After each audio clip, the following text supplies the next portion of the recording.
Hello everybody and welcome back to another visual pattern challenge. Here is our pattern today. Here's step 1, here's step 2, here's step 3, and your challenge is to predict the number of these cactus plants in step 4. If you can do that, can you predict the number in step 43? And can you write an equation along the way that would express the number of cactus plants in any step at all? That's the challenge. If you'd like to accept it, pause the video and work it out.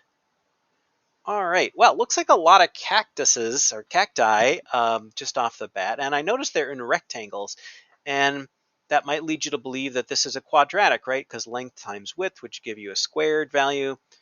So let me ask you, is that the case? Do you think this is quadratic because they're in rectangles? Well, we'll sort that out in just a second. Let's see if we can figure out what's going on from step to step, just visually, so we can predict step 4. We've got, let's see, 2, 4, 6, 8, and then 2, 4, 6, 8, 10, and then 2, 4, 6, 8, 10, 12. Okay, so this is going up by 2, 8, 10, 12. So I'm going to guess 14 cactus plants in step 4. So that's going to be my prediction.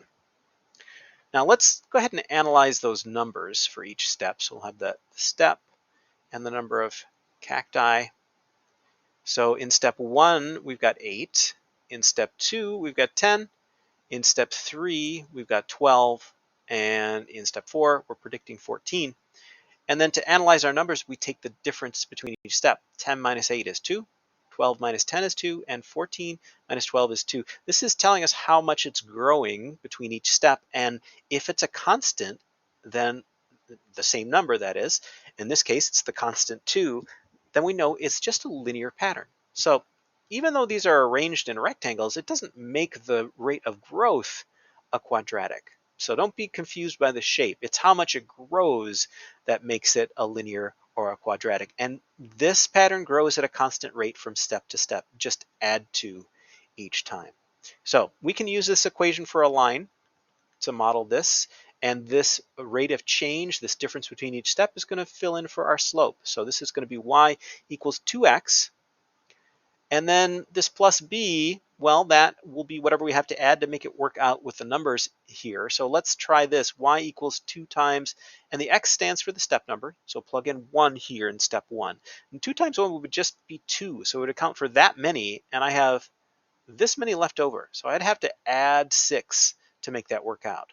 So we'll put that into our equation. Our b is 6. So y equals 2x plus 6. Once you get an equation like that, you might want to test it and make sure it's working out. Be sure you didn't do something wrong along the way. So here in step 2, I'll plug in 2 for x. So y equals 2 times step 2 plus 6. And that would be 4 plus 6 is 10. That's how many there are. How about step 3? Y equals 2 times step 3 plus 6. And 2 times 3 would be 6 plus 6 is 12. Yep, that's how many there are. So y equals 2x plus 6 appears to be an equation that works for this pattern.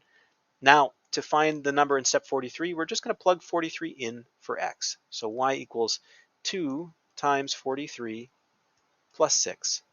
And 2 times 43 is 86, plus 6 would be 92. So there are 92 cactus plants in step 43. Well, how did that go for you? Did you get 14 for step 4? Did you come up with an equation like this? Let me know. Thanks, everybody.